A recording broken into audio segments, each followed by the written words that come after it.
ప్రభువు నందు ప్రియ దేవుని బిడ్డలారా, మీకు శుభము.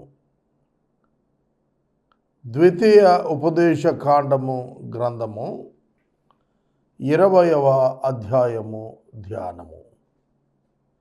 దయచేసి మీ ఎదుట ద్వితీయ ఉపదేశ కాండము గ్రంథము 20వ అధ్యాయం ఉంచుకోండి. ఈ అధ్యాయములో వ్రాయబడినటువంటి వచనముల సంఖ్య 20. 20 వచనాలలో చెప్పబడిన ప్రధాన అంశాలు, మొదటి 4 వచనాలు యుద్ధము, దాని కొరకైన సిద్ధపాటు. 5వ వచనము మొదలు 9వ వచనము వరకు యుద్ధమునకు మినహాయింపు. 4 వర్గాల మనుషులకు, సైనికులకు యుద్ధము నుండి మినహాయింపు ఇవ్వటం జరిగింది. 10వ వచనం నుండి 15వ వచనం వరకు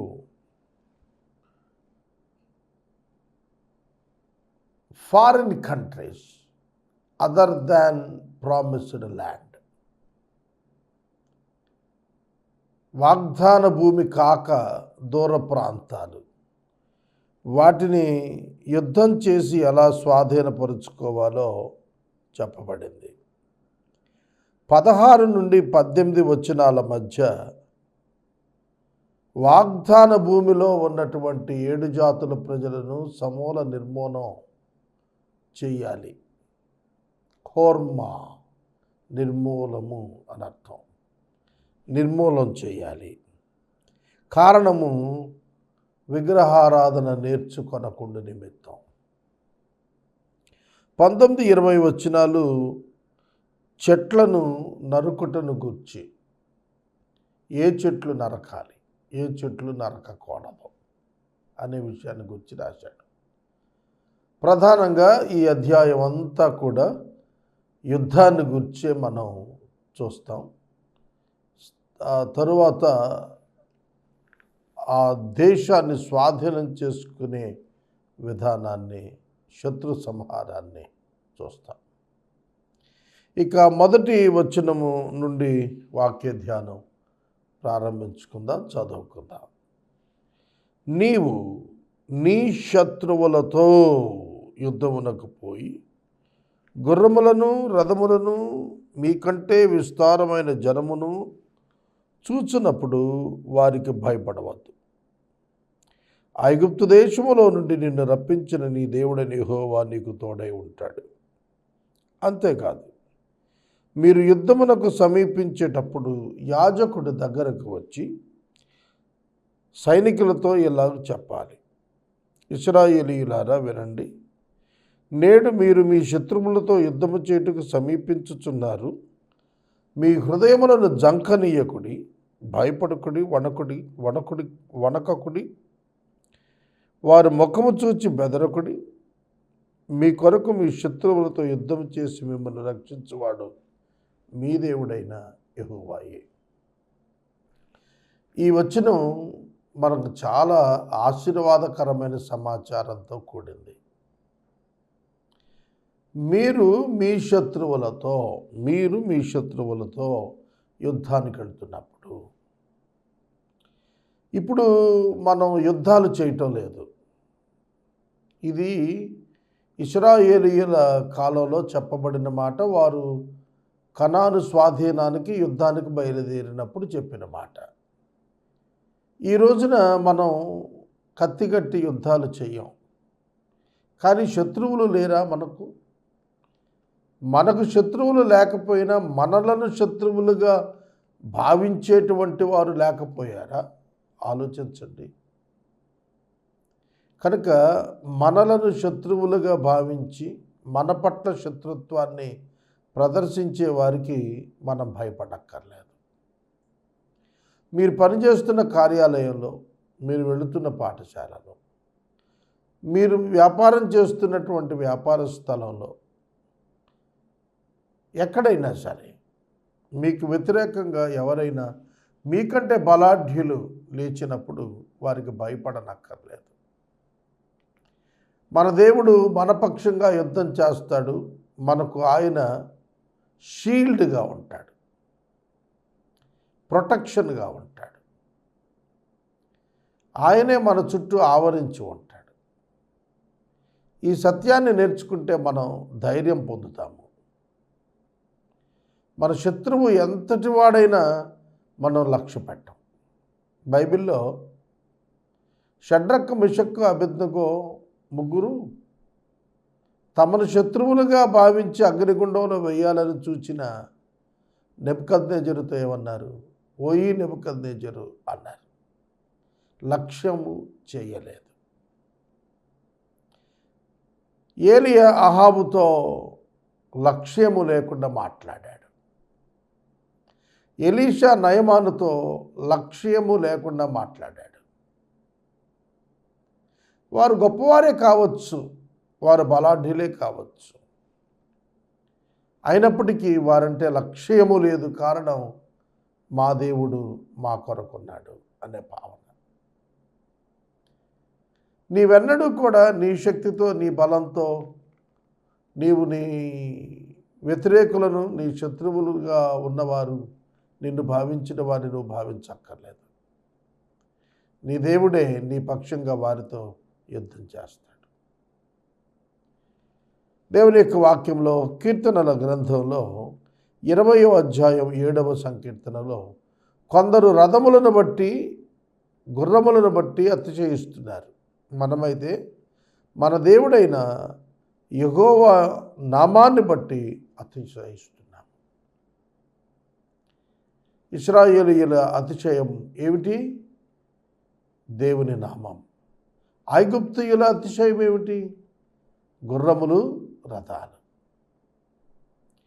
ప్రాణం లేని రథాలు, జంతువులైన గుర్రాలు వారికి అతిశయమైతే,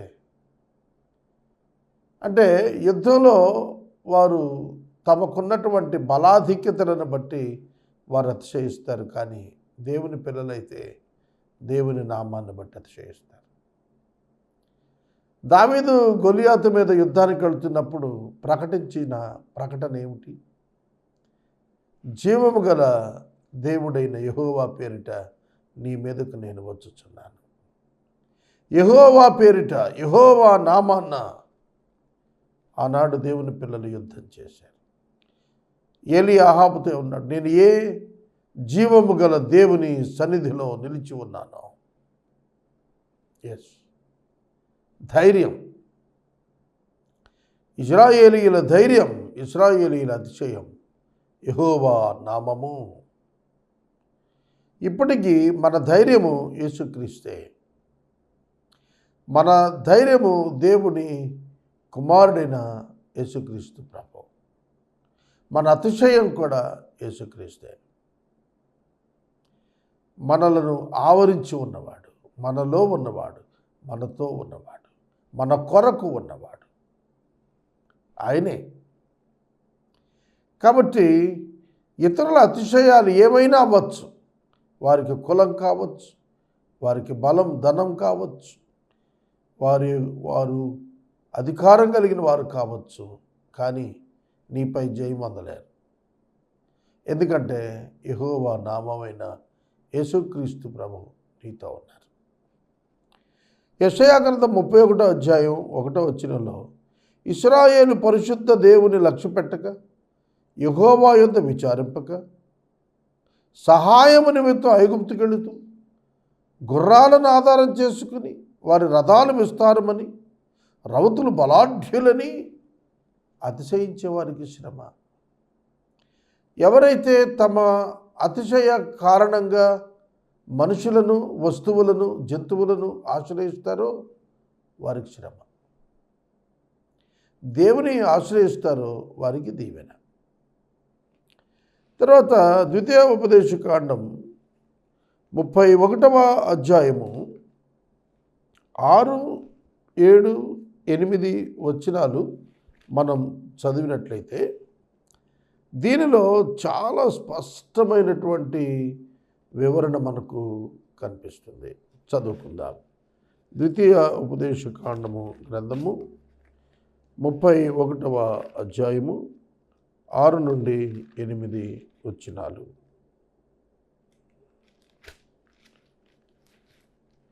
యెహోవా నీ చేతికి వారిని అప్పగిస్తారు. నిర్భయం కలిగి ధైర్యంగా ఉండు. భయపడకు, వారిని చూచి దిగులు పడకు. నీతో కూడా వచ్చువాడు నీ దేవుడైన యెహోవాయే. ఆయన నిన్ను విడువడు, నిన్ను ఎడబాయడు. మోషే యెహోషువను పిలిచి అన్నారు, నీవు నిబ్బరం కలిగి ధైర్యంగా ఉండు. యెహోవా ఈ ప్రజలకు ఇచ్చడానికి ప్రమాణం చేసిన దేశానికి నువ్వు వారిని తోడుకొని పోయి వారికి స్వాధీనపరుస్తావు. నీ ముందర నడుచువాడు నీ దేవుడైన యెహోవా. ఆయన నీకు తోడై ఉంటాడు. ఆయన నిన్ను విడువడు, ఎడబాయుడు. భయపడకు, విస్మయం పొందకు అని ఇశ్రాయేలీయులందరి ఎదుట మోషే యెహోషువతో చెప్పాడు. భయపడద్దు. వాక్యాలు మనం చదివే కదా, జంకనీయకుడి, భయపడకుడి, వణకకుడి, బెదరకుడి. భయపడద్దు. భయానికి కారణము అవిశ్వాసం, ధైర్యానికి కారణం విశ్వాసం. తర్వాత మనకు యెహోషువ గ్రంథం 23వ అధ్యాయం 10వ వచనంలో, మీ దేవుడైన యెహోవా మీకు ఇచ్చిన మాట చొప్పున తానే మీ కొరకు యుద్ధం చేయవాడు.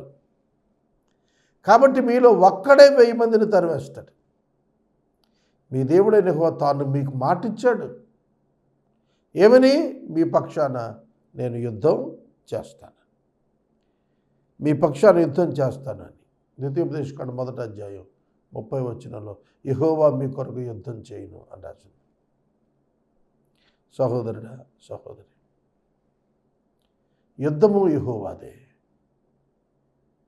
నీపై లేచిన ఏ జనాంగమునైనా ఆయన హ్యాండిల్ చేస్తాడు, ఆయన చూసుకుంటాడు. నీకు విరోధముగా రూపొందించబడిన ఏ ఆయుధం వర్ధిల్లదని వాక్యం సెలవిస్తాడు. ఇశ్రాయేలీయులతో చెప్పాడు, యాజకులు లేచి బోధించాలట. ఆ తరువాత వారు సైన్యాధిపతులను ఏర్పాటు చేసుకోవాలట. వారు యాజకులు బోధించిన తర్వాత వారు సేనాధిపతులను, కమాండర్స్ను ఏర్పాటు చేసుకోవాలి. యుద్ధం సమీపిస్తున్నారట వారు. ఎస్, మనం అనుదినం కూడా ఏదో ఒక పోరాటంలో ఉంటున్నాం. ఒకటి మనుషుల చేత పోరాటం అయితే, 2 అపవిత్రాత్మల చేత పోరాటం కలుగుతుంది. మనకు శరీరంలో ఉన్నటువంటి శరీర క్రియల చేత మనకు పోరాటం కలుగుతుంది. ఈ పోరాటంలో మనకు జయమిచ్చేవాడు మన దేవుడే. మన ప్రభు నామాన్ని మనం ఆశ్రయించాలి. ప్రభు నామం యేసుక్రీస్తే. యేసుక్రీస్తే దేవుని వాక్యం. ఇక్కడ దేవుని వాక్యాన్ని మనం ఆశ్రయించినప్పుడు తప్పక మనం జయాన్ని పొందుతాము. కాబట్టి మొదటి 4 వచనాలు యుద్ధానికి ఎలా సిద్ధపడాలో నేర్పించాడు. 5వ వచనం నుండి 9వ వచనం వరకు చూస్తే, యుద్ధానికి వెళుతున్నటువంటి సైనికుల్లో 4 వర్గాలకు చెందిన వారికి యుద్ధ మినహాయింపు ఇచ్చాడు. ఇశ్రాయేలు 12 గోత్రాల్లో యుద్ధానికి వెళుతున్న వారిలో 4 వర్గాలు. ఒకటి, క్రొత్తగా ఇల్లు కట్టుకున్నవాడు. క్రొత్తగా ఇల్లు కట్టుకున్నాడు, గృహప్రవేశం అవ్వలేదు. ఒకవేళ యుద్ధంలో చనిపోతే ఆ ఇల్లు వేరేవాడు అనుభవిస్తాడు. అందుకనే ఇల్లు కట్టుకున్నవాడు ఇల్లు అనుభవించాలి. అది దేవుని చిత్తం. యెహోవా ఇల్లు కట్టించని ఎడల దాని కట్టువారి ప్రయాసం వ్యర్థమే అన్నాడు. 127వ సంకీర్తన 1వ వచనం సొలొమోను గారు. కాబట్టి యెహోవా కట్టించిన ఇల్లు అది. యెహోవా ఇచ్చిన ఆ ఇంటిలో అతని నివాసం ఉండాలి కనుక ఒకవేళ సైన్యంలో చనిపోవచ్చేమో, అందుకే అతన్ని వెనక్కి వెళ్ళమన్నాడు. 2, క్రొత్తగా వివాహం చేసుకున్నవాడు. క్రొత్తగా వివాహం చేసుకున్నాడు లేదా ప్రదానం చేసుకున్నవాడు.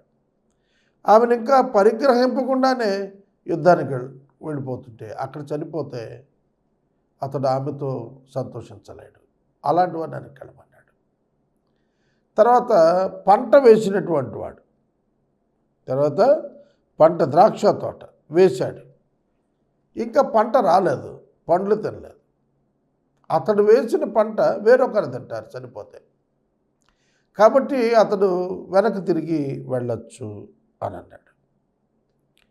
తర్వాత అన్నిటికంటే ప్రాముఖ్యం, భయపడిన వాడు ఎవడైనా ఉంటే, అధైర్యపడిన వాడు ఎవడైనా ఉంటే, మెత్తటి గుండె కలిగిన వాడు ఎవడైనా ఉంటే, సహోదరులను అధైర్యపరచకుండానట్లు వాడు వెనక్కి వెళ్ళిపోవాలి. వాడు భయపడటమే కాదు, అనేకులను భయం కలిగేటట్టుగా చేస్తాడు. చూడండి, ఇది ఒక అంటువ్యాధి లాంటిది భయం. ఒక్కడు ప్యానిక్ అయితే మిగతా వాళ్ళు ప్యానిక్ అయిపోతారు. చుట్టుపక్కల ఉన్నవాళ్ళు ఒక్కడు ఏడుస్తుంటే మిగతా వాళ్ళు ఏడుస్తూ ఉంటారు. అర్థమవుతుంది? కనుక ఆ ఏడ్పు ఇతరులను ఇన్ఫ్లుయెన్స్ చేస్తుంది, ఆ దుఃఖం ఇతరులను ఇన్ఫ్లుయెన్స్ చేస్తుంది, అధైర్యం ఇంకొకరిని అధైర్యపరిచేస్తుంది. కాబట్టి ఇతరులను అధైర్యపరచకుండానట్లు భయపడిన వాడు ఇంటికి వెళ్ళిపోవచ్చు అన్నాడు. భయపడిన వాడు యుద్ధానికి పనికిరాడు. కాబట్టి 9వ వచనం వరకు ఈ మాటలు చెప్పాడు. మరియు నాయకులు జనులతో చెప్పాల్సింది ఏమనగా, నాయకులు జనులు, కమాండర్స్ సోల్జర్స్తో ఏమని చెప్పాలట, క్రొత్త ఇల్లు కట్టుకొనిన వాడు గృహప్రవేశం కాక మునిపే యుద్ధములో చనిపోయిన ఎడల వేరొకడు దానిలో ప్రవేశించిన కనుక అట్టివాడు తన ఇంటికి తిరిగి వెళ్ళవచ్చును. తన ఇంటికి తిరిగి వెళ్ళవచ్చును అనే పదం 4 సార్లు రాశాడు. తన ఇంటికి తిరిగి వెళ్ళవచ్చును అనే పదం 4 సార్లు రాశాడు ఈ 4 వచనాల్లో. ద్రాక్ష తోట వేసి ఇంకా దాని పండ్లు తినక ఒకడు యుద్ధంలో చనిపోతే వేరొకడు దాని పండ్లు తింటాడు కనుక అట్టివాడును తన ఇంటికి తిరిగి వెళ్ళవచ్చు. ఒకడు స్త్రీని ప్రదానం చేసుకుని ఆమెను ఇంకను పరిగ్రహింపక మునిపే యుద్ధంలో చనిపోతే వేరొకడు ఆమెను పరిగ్రహించును కాబట్టి అట్టివాడు తన ఇంటికి తిరిగి వెళ్ళవచ్చు. నాయకులు జనులతో ఎవడు భయపడి మెత్తని గుండె గలవాడకునో వాడు తాను అధైర్యపడి ఉన్న రీతిగా తన సహోదరుల గుండెలు అధైర్యపరచుకున్నట్లు తన ఇంటికి తిరిగి వెళ్ళవచ్చునని చెప్పాలి. నాయకులు జనులతో మాట్లాడుట చాలించిన తర్వాత జనులను నడిపించుటకు సేనాధిపతులను, కమాండర్స్ను నియమించారు. After giving complete instructions they appointed the commanders. Instruction చాలా ఇంపార్టెంట్ అండి. సూచనలు, హెచ్చరికలు, విధానము, వివరణ చాలా ప్రాముఖ్యం. కమ్యూనికేషన్ అంటాం. కమ్యూనికేషన్ అంటే చెప్పేవాడు మనసులో ఏం చెప్పదలుచుకున్నాడో వినేవాడు మనసులో గ్రహించేటట్లు దాన్ని స్థాపించడం. అదే కమ్యూనికేషన్ యొక్క ఉద్దేశం. అలా స్థాపించినప్పుడు ఇద్దరు ఈక్వల్ అవుతారు, ఇద్దరికీ ఒకే పరిజ్ఞానం వచ్చేస్తుంది. అదే కమ్యూనికేషన్ సక్సెస్ అవ్వటం. కనుక దేవుని యొక్క వాక్యం ఏం చెబుతుంది మనకు? దేవుని యొక్క హృదయంలో ఏ వాక్కు అయితే ఉందో అది వారి హృదయాల్లో కూడా స్థిరపడాలి. అందుకు దేవుడు ప్రవక్తల ద్వారా తన ప్రయత్నాన్ని, తన ఇన్స్ట్రక్షన్ను ప్రజలకు ఇస్తూ వచ్చాడు. ఈ ఇన్స్ట్రక్షన్స్ అన్నీ గాడ్స్ ఇన్స్ట్రక్షన్స్. ఇవి మోషే ఇశ్రాయేలు నూతన తరం వారికి, యెహోషువకి చెబుతున్నట్టుగా అనిపించవచ్చును, కానీ ఇవి దేవుడు ఇజ్రాయేలుకి ఇస్తున్నటువంటి ప్రత్యేకమైన హెచ్చరికలు. ఇక 10వ వచనం నుండి 15వ వచనం వరకు అదర్ దాన్ ప్రామిస్డ్ ల్యాండ్, వాగ్దాన భూమి కాని ప్రాంతాలు. వాగ్దాన భూమి కాని ప్రాంతాలు అంటే వేరొక పురాలు అన్నాడు. వేరొక పురాలకు ఒక విధానం ఇచ్చాడు, వాగ్దాన భూమికి ఒక విధానం ఇచ్చాడు యుద్ధం ఆడటంలో.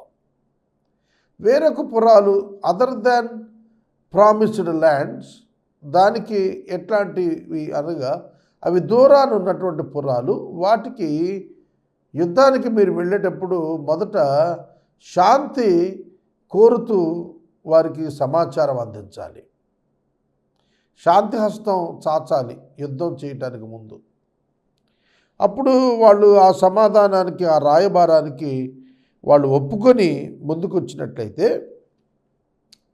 వాళ్ళకి యుద్ధం బదులు వాళ్ళు కనుక ఒకవేళ ఆ రాయబారానికి ఒప్పుకుంటే పన్ను కట్టేవారుగా మారిపోతారు. వాళ్ళు పన్ను కట్టేవారుగా మారిపోతారు.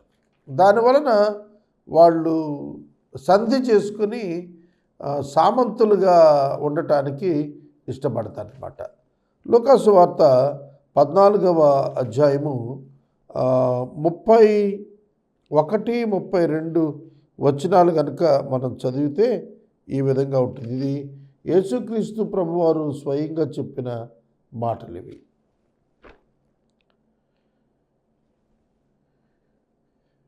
మరియు ఏ రాజైనను మరి ఒక రాజుతో యుద్ధం చేయబోనప్పుడు తన మీదకి 20,000 మందితో వచ్చు వానిని 10,000 మందితో ఎదిరింప శక్తి తనకు కలదో లేదో కూర్చుండి మొదట ఆలోచింపడా. ఇదండి ప్రభువారు చెప్పింది. ఆలోచించుకోవాలి. యుద్ధానికి వెళ్ళి జన నష్టం, అది ప్రాణ నష్టం, ధన నష్టం, ఆస్తి నష్టం జరగకుండా ముందే రాజు యుక్తిగా ప్రణాళికాబద్ధంగా ఆలోచించుకోవాలి. శక్తి లేకపోతే అతడు ఇంకా దూరంగా శత్రువులు ఉన్నప్పుడే రాయబారం పంపి సమాధానం చేసుకొని చూస్తాడు కదా. ఆ ప్రకారమే మీలో తనకు కలిగిన అంతయు పట్టినవాడు నాకు శిష్యుడు కాదు అన్నాడు. కనుక మనం యుద్ధాన్ని కోరుకుంటామా లేక సమాధానాన్ని కోరుకుంటామా? యుద్ధానికి బలం చాలినప్పుడు సమాధానం కోరుకొని సామంతులు అవుతారు కదా. ఆ విధంగా రాయబారం పంపించినప్పుడు ఆ సమాధానం తిరిగి వచ్చి ఉత్తరంగా మళ్ళీ వెనక్కి వచ్చి వారు గుమ్మాలు తెరిచిన దానిలో జనులంతా పన్ను చెల్లించి దాసులు అవుతారు. అది మీతో సమాధాన పడక యుద్ధమే మంచిదని ఎంచితే దాన్ని ముట్టడి వేసేయండి. దానిలో పురుషులందరినీ చంపేసేయండి, మగవారిని హతం చేయండి, స్త్రీలను చిన్నపిల్లలను పురములోని యావత్తును కొల్లసొమ్మును మీరు తీసుకొచ్చుకోండి. యెహోవా నీకు ఇచ్చిన శత్రువుల కొల్లసొమ్ము నువ్వు అనుభవిస్తావు అన్నాడు. కానీ స్త్రీలు, పిల్లలు ఇప్పుడు వారు పెద్దవారు అయినప్పుడు ఆస్తిగా మారుతారు కదా. ఆ రోజున ఆస్తి ఏమిటి? మనుషులే ఆస్తి, మనుషులు ఆస్తి. శత్రువుల యొక్క భార్యలు స్త్రీలను తెచ్చుకొని పని చేయించుకునేవారు, వివిధ పనులకు వాళ్ళు ఉపయోగించుకునేవాళ్ళు. దాసులుగా ఇశ్రాయేలీయులు ఎక్కడ ఉండరు, వారంతా కూడా స్వతంత్రులు, యజమానులు. కానీ ఈ విధంగా తీసుకుని వచ్చుకున్న వారిని దాసులుగా ఏర్పాటు చేసుకుని వారు వివిధ పనులకు వినియోగించుకునేవారు. కనుక ఈ వాగ్దాన భూమి కాని ప్రాంతాల్లో ఈ విధంగా యుద్ధనీతి ఉంటే, ఇక 16వ వచనం నుండి 18వ వచనం వరకు ఉన్నటువంటి వాక్య భాగంలో వాగ్దాన భూమికి ఎటువంటి యుద్ధనీతి. వాగ్దాన భూమిలో ఎవరున్నారో తెలుసా? 7 జాతుల ప్రజలు ఉన్నారు. ఈ 7 జాతుల ప్రజలను కూడా సమూల నాశనం చేయమని ప్రభువు చెప్పాడు. నిర్గమాకాండము 23వ అధ్యాయము 32-33 వచనాల్లో కారణం చెప్పాడు. ఆ 7 జాతుల ప్రజలు కనానులో నివసిస్తే వారి యొక్క విగ్రహారాధన ఇశ్రాయేలీయులకు నేర్పించే ప్రమాదం ఉంది కాబట్టి దేవునికి విరోధంగా పాపం వారు చేయిస్తారు కనుక దేవుని ఉగ్రత ఇశ్రాయేలు మీదకి వచ్చి వారు నాశనం అవుతారని దేవుడు ముందే వారిని హెచ్చరించి ఆ 7 జాతుల ప్రజలను సమూల నాశనం చేయమన్నాడు. చదువుతాను. నిర్గమ 23:32-33. నీవు వారితోనైనను వారి దేవతలతోనైనను నిబంధన చేసుకోవద్దు. నీవు వారి దేవతలను సేవించినట్లు అది నీకు ఉరి అవుతుంది. వారు నీ చేత నాకు విరోధంగా పాపం చేయించుకున్నట్లు వారు నీ దేశంలో నివసింపకూడదు. సంఖ్యాకాండము 21వ అధ్యాయం 1, 2, 3 వచనాలు. సంఖ్యాకాండము 21వ అధ్యాయము 1, 2, 3 వచనాలు కనుక మనం చూస్తే సమూల నాశనం చేయమంటాడు. వారు సమూల నాశనము చేయమన్నాడు. చదువుతాను చూడు. యెహోవా ఇశ్రాయేలీయుల మాట ఆలకించి కనానీయులను అప్పగించగా ఇశ్రాయేలీయులు వారిని ఆ పట్టణములను నిర్మూలన చేసిరి. అందువలన ఆ చోటికి హోర్మా అని పేరు పెట్టబడెను. హోర్మా అంటే నిర్మూలము, బొత్తిగా నాశనం చేయటం, పరిపూర్ణ నాశనం చేయటం. కనుక కనాను భూమిలో ఉన్నటువంటి 7 జాతుల ప్రజలను నాశనం చేయమన్నాడు. 16 నుండి 18 వచనాలు చదువుతాను. సమస్త పురములకు, ఈ జనముల పురములు గాక నీకు బహుదూరముగా ఉండిన సమస్త పురాలకు ఇలా చేయాలి. అయితే నీ దేవుడైన యెహోవా స్వాస్థ్యంగా నీకు ఇస్తున్నటువంటి ఈ జనాల పురాలు అంటే ఏ జనాలు? 7 జాతులు. స్వాస్థ్యంగా ఇస్తున్నది ఏది? కనాను. కనుక కనాన్లోని 7 జాతులేవి? హివీలు, హిత్తీలు, అమోరీలు, కనానీలు, పెరిజీలు, ఎబూసీలు. వీరు తమ తమ దేవతల విషయాల్లో హేయకృత్యాలు చేశారు. మీరు కూడా అలా చేసి యెహోవాకు విరోధంగా పాపం చేయకుండా ఉంటాం వారు మీకు నేర్పకుండానట్లు నీ దేవుడిని యెహోవా నీకు ఆజ్ఞాపించిన ప్రకారం వారిని నిర్మూలన చేసేయాలి. సమూల నాశనం చేయాలి. 19-20 వచనాల్లో చెట్లను గురించినటువంటి వివరణ ఉందో చూద్దాం. నీవు ఒక పురమును లోబరుచుకున్నటకు దాని మీద యుద్ధము చేయుచు అనేక దినాలు ముట్టడి వేసేటప్పుడు దాని చెట్లు గొడ్డలి చేత పాడు చెయ్యకూడదు. పండ్ల చెట్లను గురించి చెప్పాడు.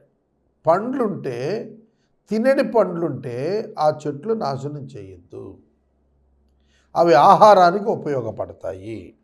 వాటిని నరికేయొద్దు. నీ వాటిని ముట్టడించుటకు పొలములోని చెట్లు నరులా కాదు కదా. నరులనైతే సంహరించమన్నాడు కానీ చెట్లను ఉంచమన్నాడు. నీవు అట్టి చెట్లను కొట్టకూడదు.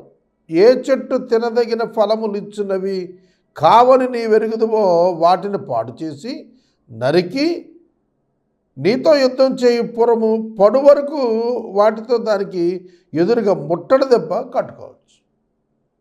అంటే చెట్లు ఏవైతే ఫలాలు ఇచ్చేవి కాకుండా ఉంటాయో వాటిని నరికి వాటి చేత ముట్టడి దెబ్బ అంటే ఊరిలోని ప్రజలు బయటకు రాకోకోకుండా పారిపోకోకుండా ఒక అడ్డుకట్టలాగా ఆ చెట్లను పేర్చచ్చు. అది యెహోషువకి మోషే గారు చెప్పాడు. చెట్లనైతే పండ్లు ఇచ్చేవైతే ఆ చెట్లు ఉంచాలి, నరకూడదు. మనుషులనైతే నిర్మూలన చేసేయాలి. ఎందుకంటే వారు నీకు విగ్రహారాధన నేర్పి నీ నాశనానికి కారణమవుతారు. కనుక వారిని నువ్వు సంహరించాలి. దేవుడైన యెహోవా చెప్పిన ప్రతి మాట వారి క్షేమం కొరకే. 20 అధ్యాయం మనం 20 వచనాలు ధ్యానించడం ద్వారా ముగించుకున్నాము.